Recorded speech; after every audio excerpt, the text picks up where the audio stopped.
Hello, listeners. Welcome to the online class of zoology. Today's topic is from fish biology, and the topic is evolution and phylogeny of fishes. We have already done 3 parts, and today we are going to do 4th part.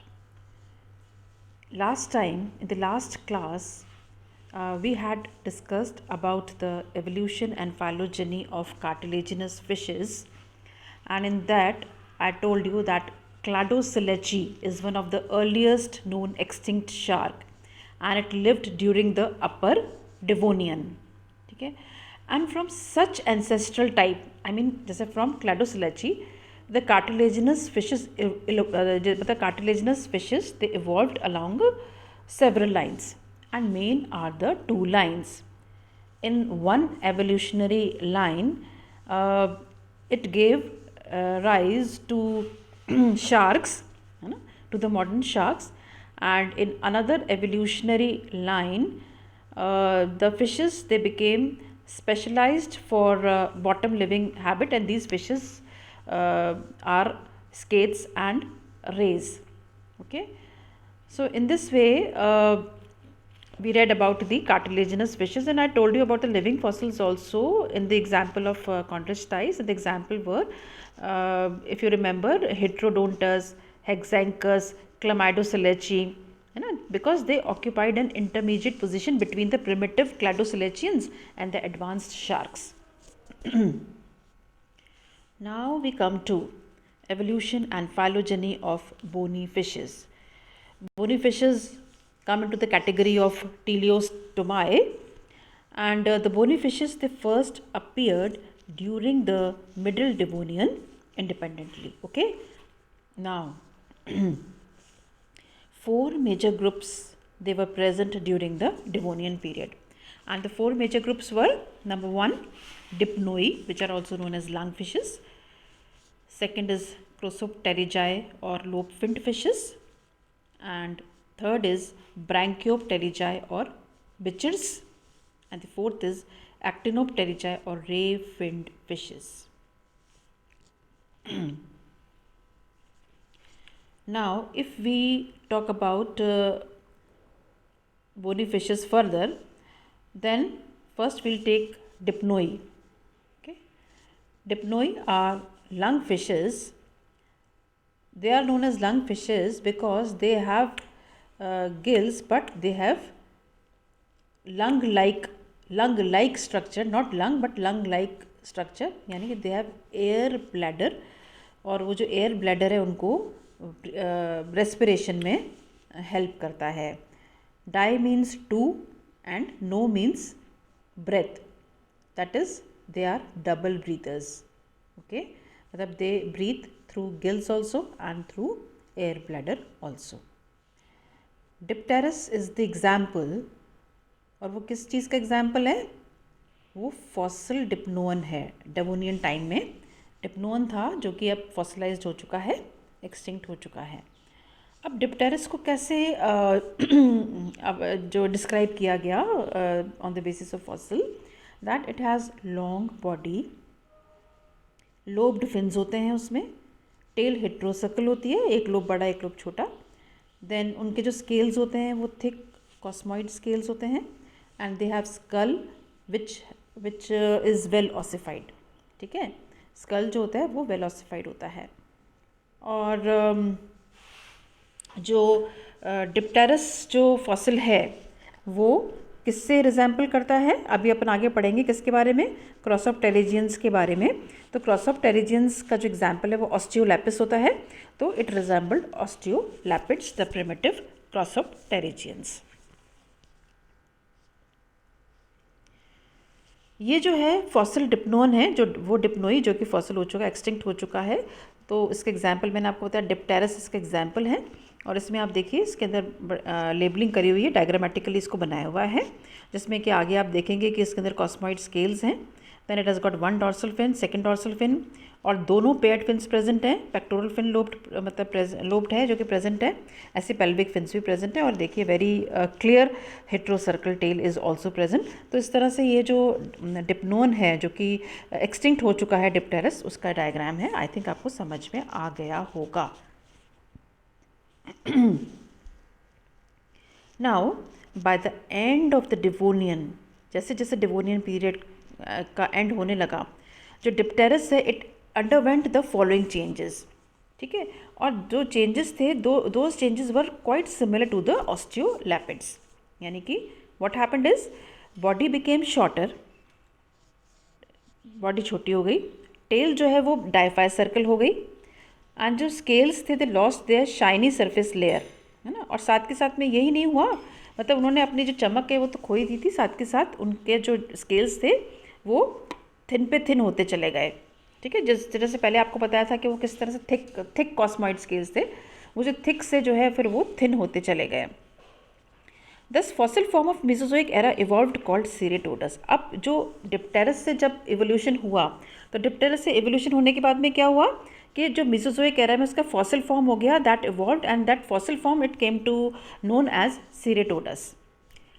अच्छा, अब सीरेटोडस से जो है अब क्या हुआ कि सीरेटोडस का जो डायरेक्ट डिसेंडेंट था उसको कहा गया नियोसीरेटोडस। ये कॉल्बर्ट में इसका मेंशन किया गया है, 1969 में कॉल्बर्ट ने ये मेंशन कर दिया था कि जो नियोसीरेटोडस है that is a direct descendant of Ceratodus. अब we should talk about Neoceratodus. Neoceratodus जो है वो लंग फिश है, यानी कि डिप्नोन फिश है, और ये ऑस्ट्रेलिया में पाई जाती है। मतलब पूरे वर्ल्ड में से केवल ऑस्ट्रेलिया में पाई जाती है। और जो नियोसीरेटोडस है इसके जो फिन्स होते हैं वो पैडल लाइक फिन्स होते हैं। तो थोड़ा सा मैं नियोसीरेटोडस के बारे में अपन थोड़ा सा पढ़ लेते हैं, जो मैंने सब पॉइंट्स लिखे हैं उस पर अपन गौर कर लेते हैं कि Neoceratodus resembles very closely to fossil form of Ceratodus. ठीक है, सीरेटोडस का जो फॉसिल फॉर्म है उससे मिलता जुलता होता है, और इसके अंदर नियोसीरेटोडस में काफ़ी ऐसे फीचर्स हैं जो कि रिटेन करे गए हैं। पुरानी जो फीचर्स हैं वो काफ़ी रखे गए हैं, रिटेन हुए हुए हैं उसके अंदर। और it has undergone very little change for nearly 300 million years, यानी कि उसमें बहुत कम चेंजेस हुए हैं पिछले 300 मिलियन सालों में। और अब क्योंकि इसके अंदर जैसे कि मैंने आपको पहले भी बताया था कि लिविंग फॉसिल वो होता है जिसमें कि प्रेजेंट करेक्टरिस्टिक्स भी हैं और उसके अंदर वो करेक्टरिस्टिक्स भी हैं जो उसके एंसेस्टर्स में प्रेजेंट थे, तो इसलिए इसको जो है लिविंग फॉसिल भी हम कह सकते हैं। अच्छा, अब क्या है कि नियोसीरेटोडस तो है ही, जो कि मैंने बताया आपको ऑस्ट्रेलियन लंग फिश ऑस्ट्रेलिया में पाई जाती है। इसी प्रकार से डिप्नोई की 2 और जेनरा हैं जो कि अभी भी सर्वाइव कर रही हैं, और लेकिन हालांकि वो लिमिटेड है, मतलब वो ऐसे हर जगह नहीं, कॉस्मोपॉलिटन नहीं है, हर जगह नहीं पाई जाती है। जो मैं बात कर रही हूँ डिप्नोन्स की, उनका नाम है, एक का तो लेपिडोसायरन और दूसरा का है प्रोटोप्टेरस। ठीक है, जो लेपिडो सायरन जो है उसका जो स्पीशीज़ है वो पैराडॉक्सा स्पीशीज़ कहलाती है वो, और वो अमेरिका में पाया जाता है, and it is known as American lung fish.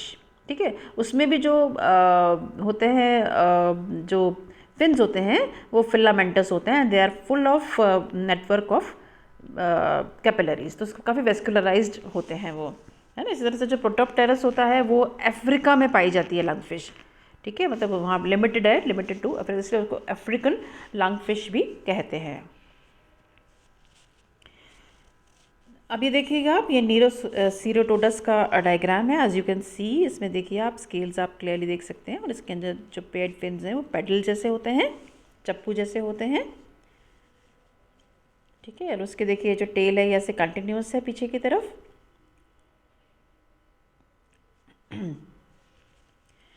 American lung fish, जैसे कि मैंने आपको बताया लेपिडोसायरन पैराडॉक्सा कहलाता है ये इसका, और इसमें भी आप देखिए इस तरह से इसकी बॉडी है, और पीछे जो है डाइफाई सर्कल टेल जैसा है इसका कॉर्डल फिन जो है, और इस तरह से आप ये देख रहे हैं कि जो एनल फिन है, डॉर्सल फिन है और कॉर्डल फिन से सब कंटिन्यूस हो गए हैं। इसी तरह से जो अफ्रीकन लंग फिश है इसको प्रोटोप्टेरस कहते हैं, इसमें भी आप देखिए ये बिल्कुल लॉन्ग फिलामेंटस फिन्स हैं, जो पेयर्ड फिन्स हैं इसके ऑपरक्यूलम प्रेजेंट है, साइक्लॉइड स्केल्स हैं, ठीक है। और ये कॉर्डल फिन जो है सभी में आपने देखा कि कंटिन्यूअस है। तो ये डिप्नोन्स का जो टेल है it is characteristic tail, okay.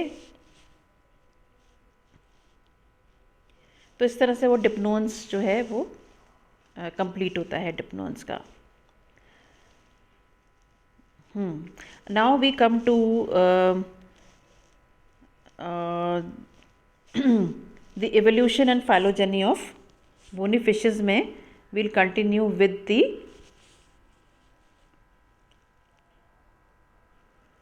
क्रॉसॉप्टेरिजाई, ठीक है। नेक्स्ट जो फिश की बोनी फिश की जो कैटेगरी है वो है, और इसमें जो क्रोसॉय मीन्स है उसका मतलब होता है फ्रिंज और टेरिजियन का मतलब होता है फिन, ठीक है। अब क्रॉसॉप्टेरिजाई में जो फिशेस हैं ये they appeared in the middle Devonian and were represented by 2 sub orders. और वो सब ऑर्डर्स कौन से थे? एक तो रिपिडिस्टिया एंड सीलाकैंथनी। रिपिडिस्टिया की बात पहले करेंगे अपन। रिपिडिस्टिया को फैन वेब्स भी कहते हैं और वो सबसे प्रिमिटिव क्रॉसॉप्टेरिजियंस हैं। और ये जिनके जो फॉसिल्स मिले हैं, this group of fossils probably contains the ancestor of tetrapods, ठीक है। और वो जो एंसेस्टर ऑफ टेट्रोपोड्स कौन सा है, जैसे कि मैंने थोड़ी देर पहले भी आपको बताया था क्रॉसॉप्टेरिजियंस में, वो है ऑस्टियोलैपिस। ऑस्टियोलैपिस।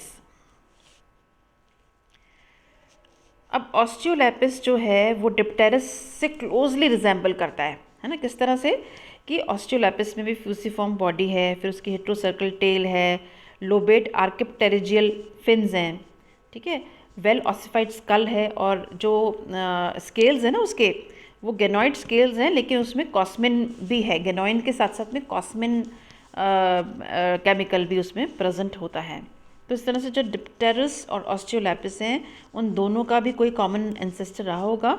सो that Dipterus and Crossopterygii also arose from a common ancestral stock, ठीक है, कॉमन एंसेस्ट्रल स्टॉक। समझ में आया? तो अपन ये कह सकते हैं कि osteolepids they became extinct during Permian, ठीक है।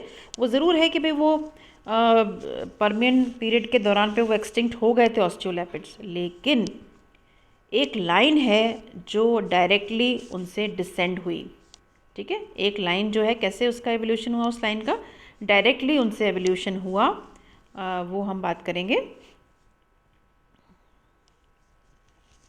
तो the evolutionary line descended directly from extinct osteolepids, और वो लाइन कौन सी है?